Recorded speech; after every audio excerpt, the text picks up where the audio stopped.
Hey guys, welcome back to the channel. I'm currently sitting on the roof of my garage getting ready to coat the rest of our camper van with Raptor Liner. Before I start doing that, I'm going to tell you guys all about it and a review of the last year we've had it on the bottom half of our van.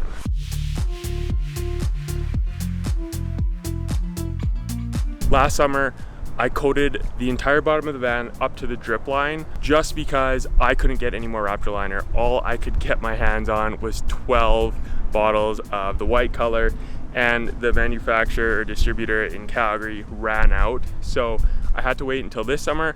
I got another case and I'm ready to finish coating the roof and part of the sides. So let's get into it. This is what the van looks like now. I've removed the solar panels on the back there, the rails that I mounted the solar panels to. I've taped off everything. I've primed everything. I've cleaned everything really well, and I've sanded it down with 80 grit sandpaper. So now it is ready to be coated. One of the questions I want to answer that I know you guys are going to ask is, why did you guys do white? Why didn't you guys do a color? So there's two reasons why we didn't do a color. One is because we would have had to buy a lot more Raptor Liner to cover the white. We have only had to use 12 to 16 bottles in total to coat the van. We may not have as thick of a coating, but I think that's okay because it's not a box of a truck. Like, you're not using the outside of the van like that. This is still a really durable coating. It has held up amazing over the last year, getting rock, getting salt all over it. It's just been great. Snowboards leaning and falling off, banging it, doors hitting it. Like, it's performed awesome. I love it. The second reason we didn't do a color is because I don't really like that finish when you open a door and the inner door seams and the engine bay are one color and then the outside of the vehicle is another color. I just prefer that stock finish. Like, even though the texture is going to be different, the inside of our door seams are still going to be white, the outside's white. I think it'll just kind of like look better, and we are planning to possibly do some decals on the outside in the future, so that'll add some color, but for right now we're just definitely going to keep it white and looking fresh, I guess you could say. So without further ado, let's go over some tips. I want to show you guys some of the products that I use when painting, and then yeah, some of the things I've learned applying this stuff.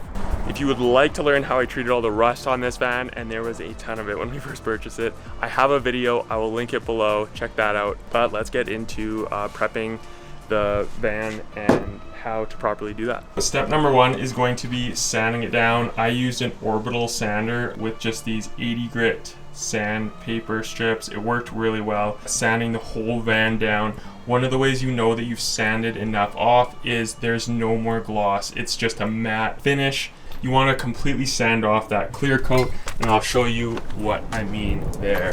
So this is actually the outside. You can see this is the Raptor Liner I've already done, and then above here this is not painted yet, and you can see there's just no shine to that at all. Besides the orbital sander, I use one of these 80 grit sanding blocks, so this will help you get into some of those edges on the roof, especially like say right here along this edge. You're going to want to sand that really well, get in underneath those. After you finish sanding the whole thing with 80 grit and it is looking completely matte, you want to go ahead and clean the whole thing down. After cleaning it down, if there's any spots that you accidentally exposed to metal, or even prior to sanding, if there's stuff you want to treat, I would recommend using a 2K epoxy primer. This stuff works really well.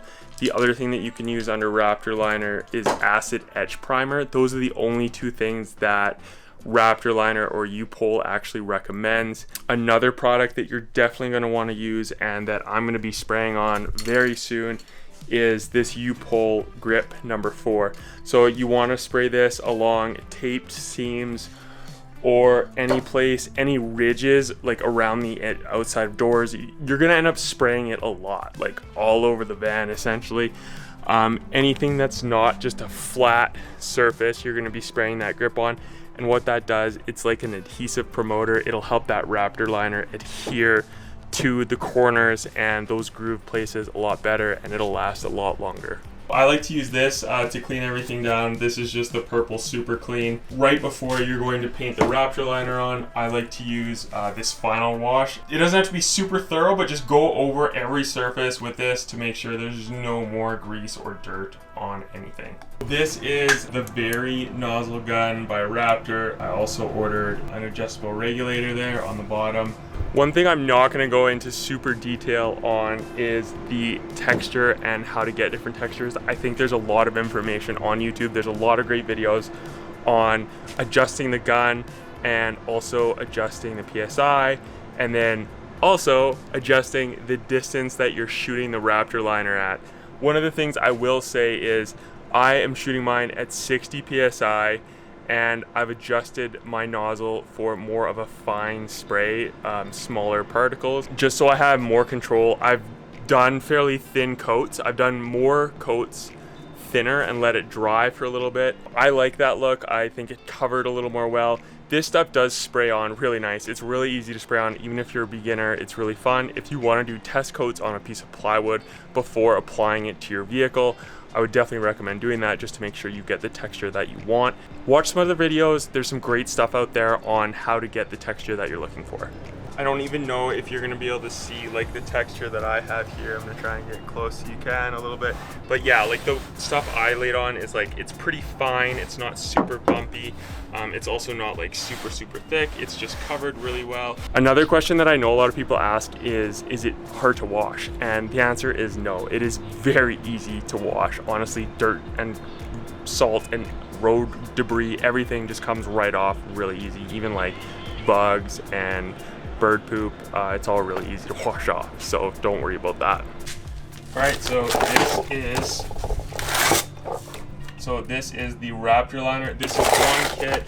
There's 4 bottles in here along with the measuring cup and the hardener.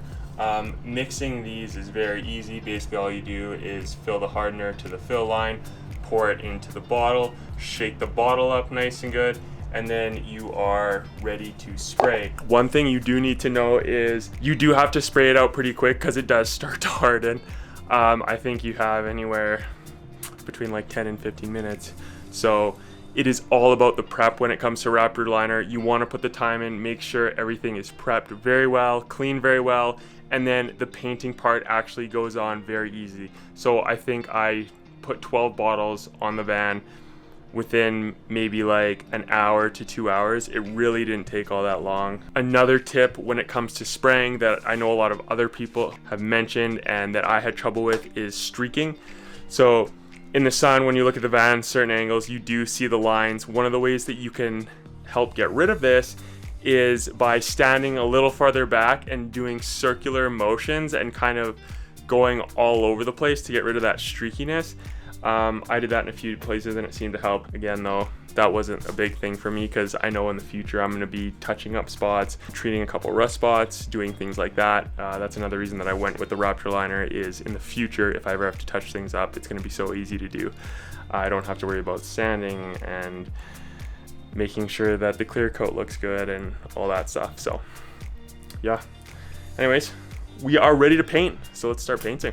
I will link all the products I'm using as well as the Raptor liner in the description. If you want to check those out, feel free. Oh, another really important tip is to have a big enough compressor. So you want to have at least, I want to say 25 gallons. A lot of the compressors on the boxes, it'll say whether it can handle a paint sprayer. So you do need a pretty high capacity to keep up. So that is one thing to know and to make sure you have. If you don't have one, probably rent one.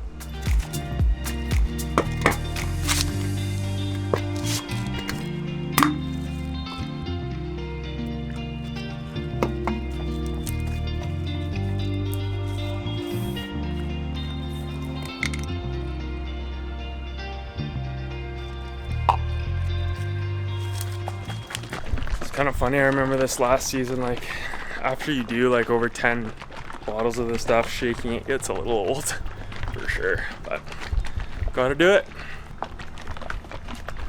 See you after 2 minutes.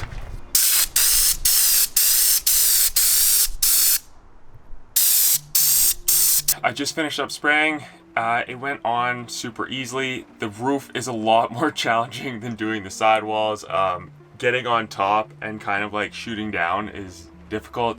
Luckily, I'm not too concerned about up there because most of the surface area is actually covered by solar panels. So one of the things you definitely want to make sure you do is hold the gun a consistent distance away from what you're shooting, and also try to keep it parallel when you're going back and forth. Me shooting from like the side of the roof, honestly, like it was kind of hard. I was really like reaching.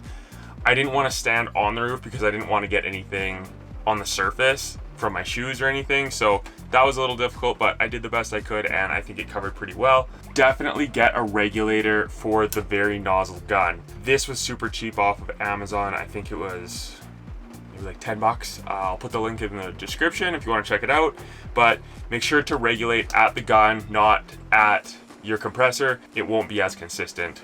Like I said before, I'm not going to get into the textures because there's a lot of good content out there, and I would recommend that you guys watch the texture stuff. I did a light texture and it turned out really well. I'm happy with it. If I were to do it again, I would honestly think about mixing the Raptor liner with a thinner to get a little bit different texture, but I didn't want to make the big purchase of a real spray gun because I'm not a painter and I'm not going to be using this stuff that much. So this worked pretty well. I have a few friends who are definitely going to be applying this to their vehicle, I think, in the near future, so they can just borrow my gun when they go to shoot. In total, I look back at how much Raptor liner I used last year, and I actually only used 2 boxes. So I only used 8 bottles to cover the entire outside of our Sprinter 158 wheelbase, like the long, high roof. It's crazy. Like, I'm like, how did that actually work? But I think it's just because I'm coating white over white. Like, it's not that hard to cover. The Raptor liner isn't as thick as it's gonna be on a lot of other applications, like the back of a truck bed, but I don't mind doing that. As long as it looks good and the texture is consistent, I'm fine with that. And I actually have 1 bottle left over that next summer I am going to go around. There are a couple small rust spots that have come back through, and I'm gonna be basically just touching up all the spots that I want to touch up next year. And I'm sure I'll have no problem doing that with a liter of Raptor liner. In total, I used 11 bottles to cover this entire van, which is kind of crazy to think about. When you're spraying the Raptor liner, it is quite accurate and easy to spray, but it is very messy. You want to make sure to remove any plastic and tape everything off that you can. I did mine outside, and you also want to make sure that it's not going to rain, obviously, but it's also not going to be windy, because when I was spraying, sometimes it got a little gusty and the wind just kind of carried the Raptor liner away, which wasn't great. It's not as efficient, obviously, and you don't want to get paint all over your house or your neighbor's vehicle or something like that. So I would be careful about those things. Another question that I want to answer is why Raptor liner? Like, why would you do that to your vehicle? So our vehicle was super rusted when we picked it up. It was in rough shape. There were like a couple small dents. I have tried to fix like the exterior, the bodies of cars in the past, and I am not a painter. It's a really tough thing to do. And applying something to the outside of the vehicle that is extremely durable, I want to put 1,000,000 miles on this Sprinter if I can. So I want something that's going to last a really long time and be super durable. Me and Kaylee like lean our bikes, our snowboards, our skis. We drive through the bush in this thing. Like, I want something solid. I don't want to have to worry about it. Raptor liner was just the best thing to do. And to be honest, 3 of these kits, it turned out to be between $600 and $700 Canadian to do the outside of the van. So that was very reasonable. And I didn't have to worry about sanding it, getting the finish nice, doing a clear coat, all that stuff that I don't really care about doing. If you guys have any comments or questions regarding the Raptor liner, feel free to comment below this video. I hope you guys enjoyed it. I hope you found some useful tips for applying this stuff. If you liked it, be sure to like it, subscribe to the channel, and I'll see you guys in the next one.